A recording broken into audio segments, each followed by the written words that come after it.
If you've ever had this feeling that something was terribly wrong with the world that we live in, but you couldn't figure out just what it was, then you've come to the right place. Secret societies, mystery religions, and the Illuminati have been controlling our reality since the beginning of time. But not anymore, because there is an awakening happening, and you are about to become a part of it. Wake up, because this is a call for an uprising. This is a call for an uprising. Welcome to today's show. Everything going on in the world from C-19 to obviously the unrest, the civil unrest, the division amongst citizens, the political parties.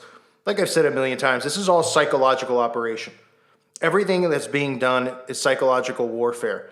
Convincing people that things that don't exist, exist. Convincing people of racial tension by doing these things that they've done in movies and television shows and creating psyops, psychological operations that people think are real when they're really just staged events. This video is extremely important, so share this video, but I want to make sure you watch it in full. It's only going to be 20 minutes from this point on, and it's an actual military video where they talk about a military training video where they, of course, they put the nice music behind it. They make this seem like it's a good, wholesome thing. And they admit that the military is behind convincing and using psychological warfare to convince the citizens that the government's on their side, that Big Brother's here to protect them. And this is from, the 40s or the 50s, I believe. It's unbelievable. And it's in black and white. I know people can automatically tune out sometimes because they're like, watch it. Trust me, you'll want to watch it. You want to share it. You want to show people who are skeptical that show them this and say, well, this is made by the military. This is a training video, a video that they've shown. The people who think that none of this psychological stuff exists. This has been going on for centuries upon centuries. So take a look at this, and this is why we're where we are now is because of this.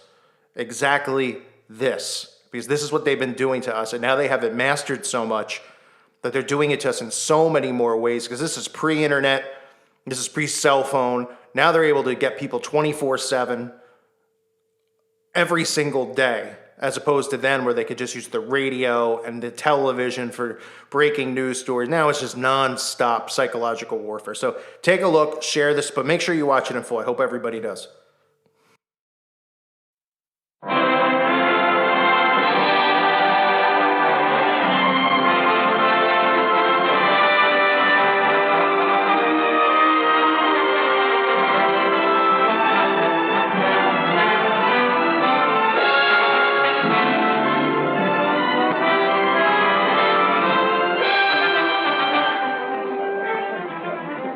This is the United States Embassy in a country we shall call land.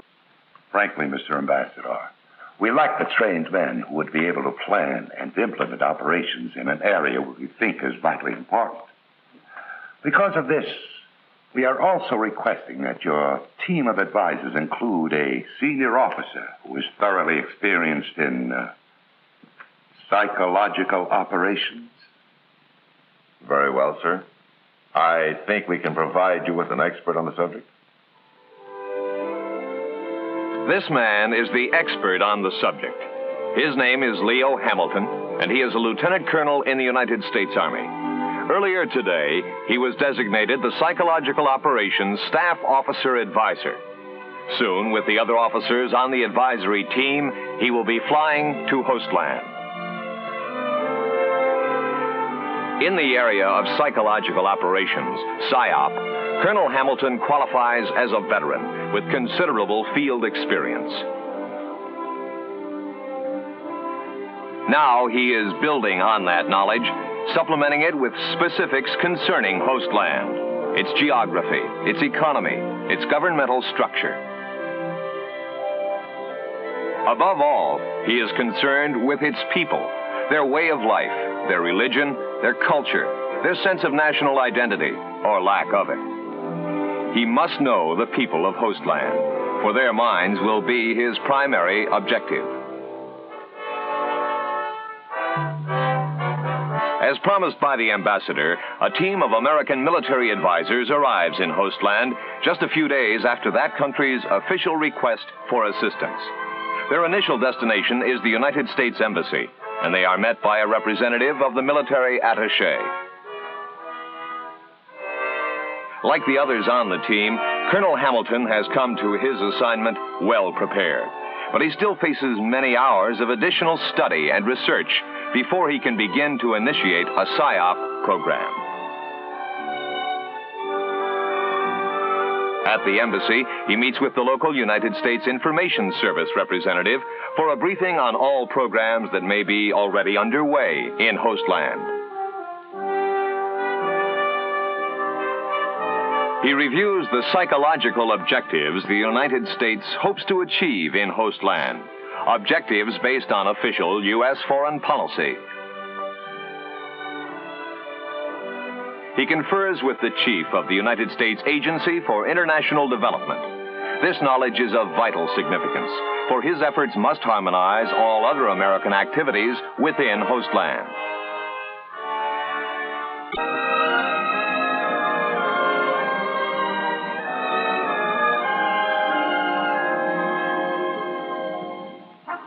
Writers and publishers.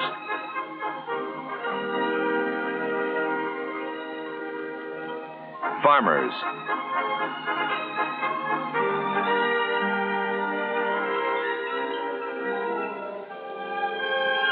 And religious leaders. Each will have a perspective that is peculiar to his own particular group. Problems, real or imagined, will come to the fore. This face-to-face, eye-to-eye confrontation with the population provides the PSYOP officer with a tool that is essential to his job. Insight, a look into the minds of a people, a working knowledge of their individual and group needs, attitudes, and ambitions.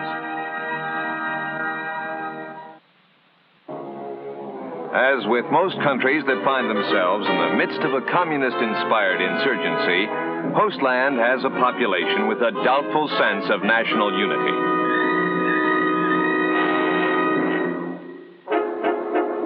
Hostland does have problems, economic, social, and emotional, and subversive insurgents are always aware of them, always ready to promise instant solutions for the price of revolution.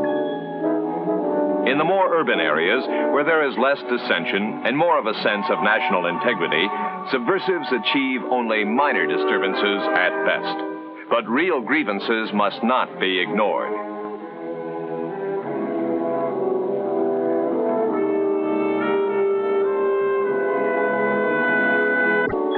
In some areas of Hostland, the subversives have so deceived the populace that they have very strong civilian backing. Here they are openly combating government troops.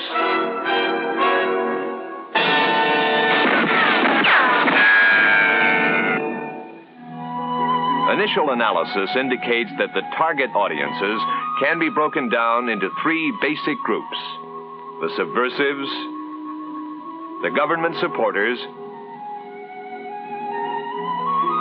and then the big group in the middle, the uncommitted civilians. Any PSYOP effort will have to encompass all three groups.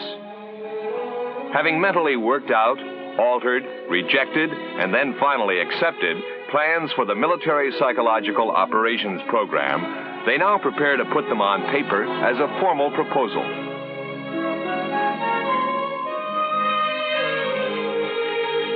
They list the major psychological objectives, then the various functional group target audiences, the objectives for each of these functional groups, the severity and stage of subversive insurgency in which the various target groups find themselves, the proposed psychological military activities that should be instituted, and the proposed program to help these activities.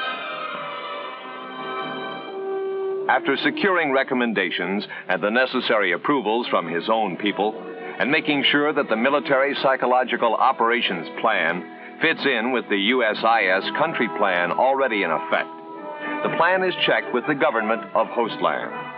Approved by them, it now becomes the psychological operations doctrine for the Hostland military forces. to implement the plan, it becomes necessary for Colonel Hamilton to request the support of military training teams, elements of a U.S. Psychological Operations Battalion assigned to his theater of operations.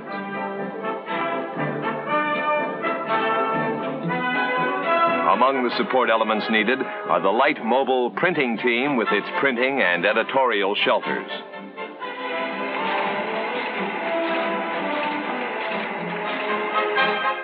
Also needed is a radio team to support existing radio stations, particularly in the back country. An audiovisual vehicle will help to increase the effectiveness of face-to-face communications. And a loudspeaker team will support tactical operations. One of the initial steps of the military PSYOP program is directed toward the Hostland military establishment itself.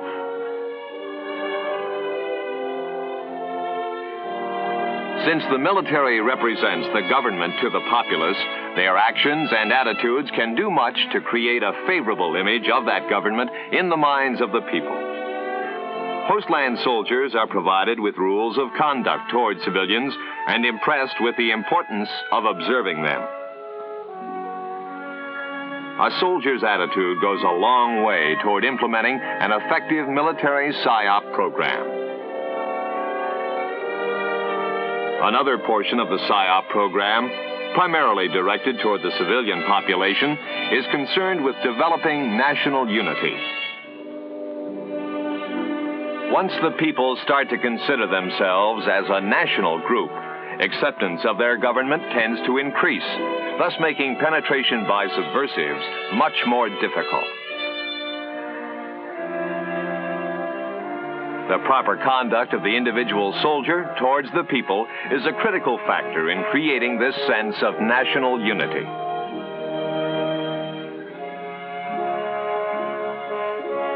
Touring groups of performers are used to attract attention. They are particularly effective in remote areas. Entertainment or diversion of any kind is eagerly awaited.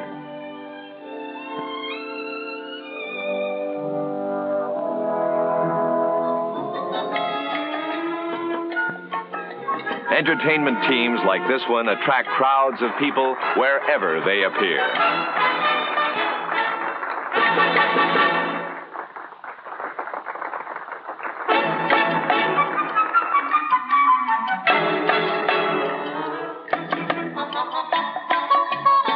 Controlled interaction can result in group belonging and assist in developing a sense of national unity.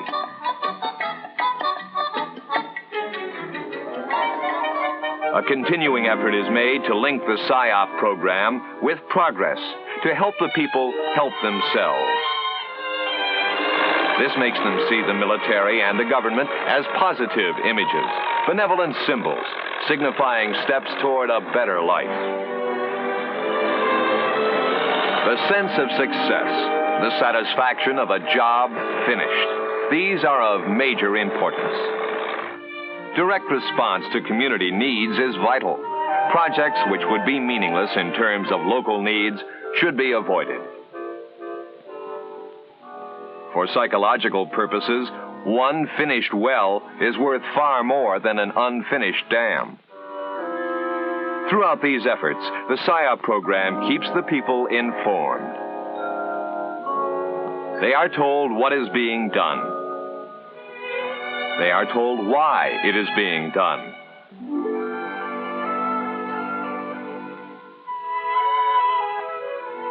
And they are told how it will benefit them. In areas where the insurgent is openly recruiting and receiving aid from the people, an internal security program takes the greatest PSYOP effort. That if it were not for the insurgents, these restrictions would not be necessary, and that when insurgent activities cease, restrictions will be removed. In areas of the country where government troops are battling the subversives, the psychological effort is of a different nature.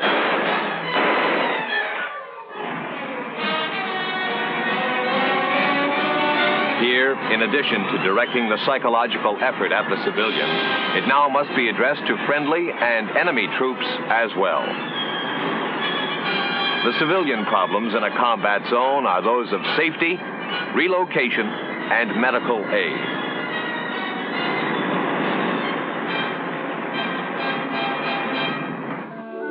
The PSYOP program supports the effort to get the civilians out of the way of the fighting. If property has been damaged in the fighting, prompt repairs and payment is the prime goal.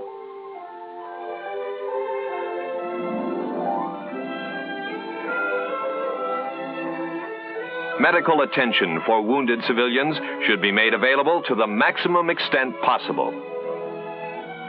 It must be made very obvious to the civilian that his welfare and safety are of great concern to his government, that they are, in fact, the major interest of his government. The complaints of civilians against soldiers are given full attention. Rules of conduct involving actions of soldiers toward civilians are rigidly enforced.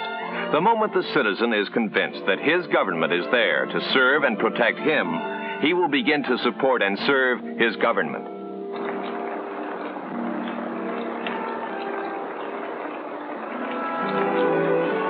The PSYOP effort directed at the guerrilla has one objective: to demoralize him and to motivate him to defect.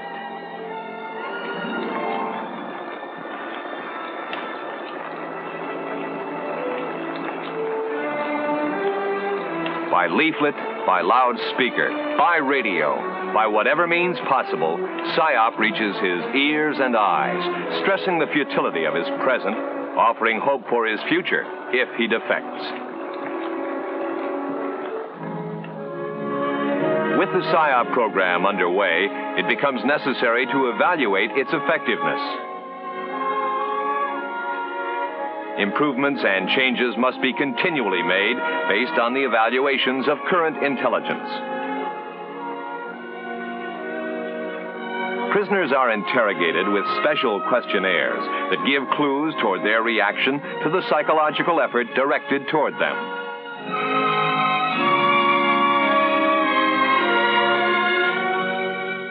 Regular tours of the country afford PSYOP officers a means of direct evaluation.